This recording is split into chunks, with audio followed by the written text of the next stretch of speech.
I wanted to step into a director level role at a company that had already found product market fit, a company that was already generating significant revenue, a company that could allow me to build at a later stage of growth.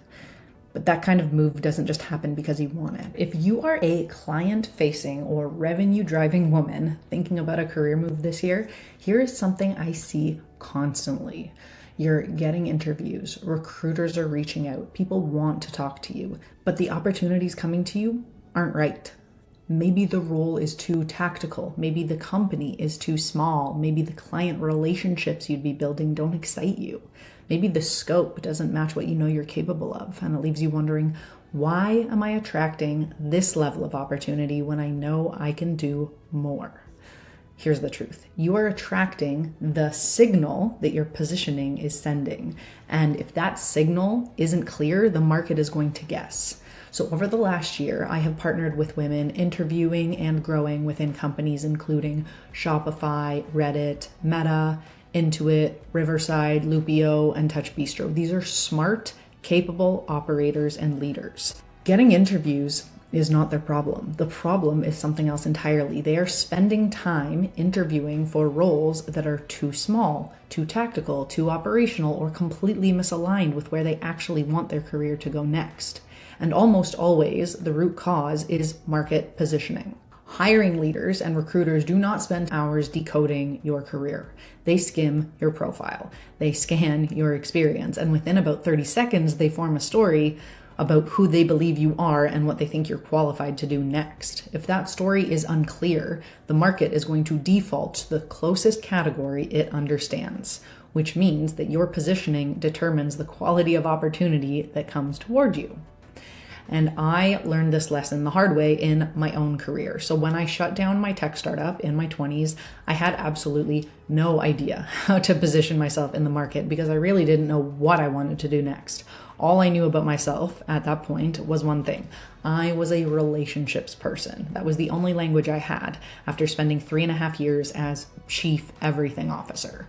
So when I went back into the market for a job, I didn't have a clear narrative. I didn't know how to translate founder experience, business building, fundraising, sales exposure, customer relationships, strategy work into something that the market could quickly understand and use right away. So I took an individual contributor role in customer success after CEO for 3.5 years. It made sense at the time. I had room to breathe and get paid to show up and build. I was good with my stakeholders. I could build relationships, but the role only captured a small piece of what I was capable of doing by that point. So I got bored very quickly. From there, I moved into another startup environment. The company had just raised its first $1 million. They needed someone who could help build out the revenue side of the business. So I stepped into a role where I was essentially building sales and customer success functions from scratch. I was helping structure how the company won customers, kept customers, and expanded their relationships. And that experience was incredibly valuable, but the way I talked about myself still hadn't caught up.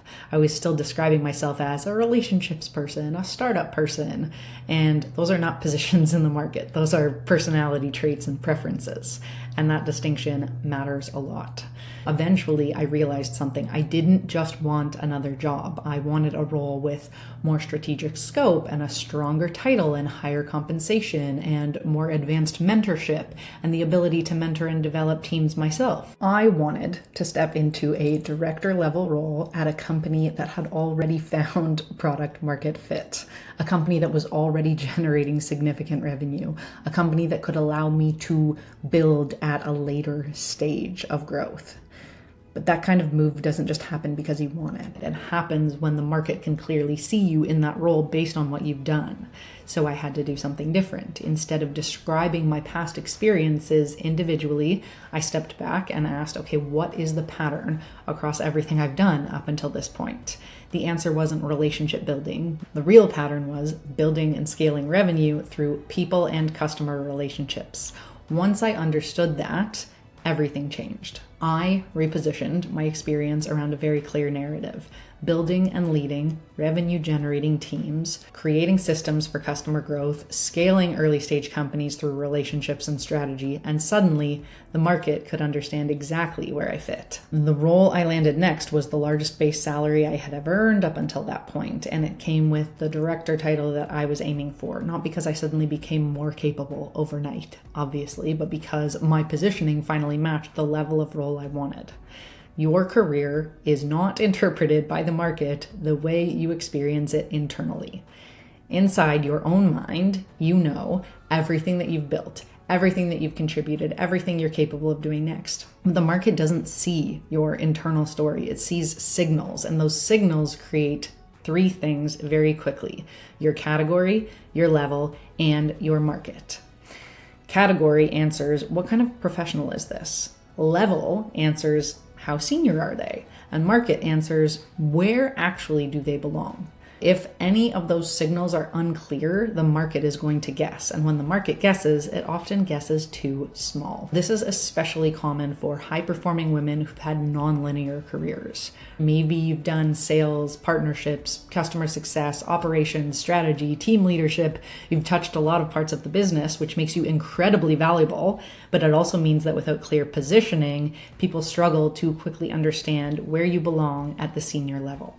So instead of attracting opportunities you actually want and you are very capable of, you get pulled into interviews for roles that don't quite fit. Not because you're not qualified, but because the signal isn't clear enough. Senior leaders don't get chosen because they're impressive. They get chosen because their value is obvious. Their story makes sense. Hiring leaders are busy. When they look at your profile or talk to you for the first time, the question in their mind is very simple. Can I clearly see this person solving an important problem here? Can I see this person filling the gap that I need filled right now? If the answer is instantly yes, the opportunity moves forward. And if the answer is unclear, momentum will disappear. So if you are attracting interviews and recruiter messages, but the roles feel misaligned with where you want your career to go next, that is almost always a positioning signal problem. So this is the work that I do with my clients. We rebuild the narrative of your experience so the market can immediately understand your value at the level that you want to play at. Your story, your positioning, and where you want to go next all need to line up. If you are planning a strategic career move in the next 6 to 12 months, you can book a strategy call with me using the link below. I would love to meet you and hear your story. In today's market, being qualified isn't enough. You have to be chosen. And the professionals who will continue to get chosen the fastest are the ones whose positioning makes the decision easy. When your signal is clear, the right opportunities start finding you. Now make sure you are subscribed on YouTube for more career advancement strategy, and I will see you in the next episode.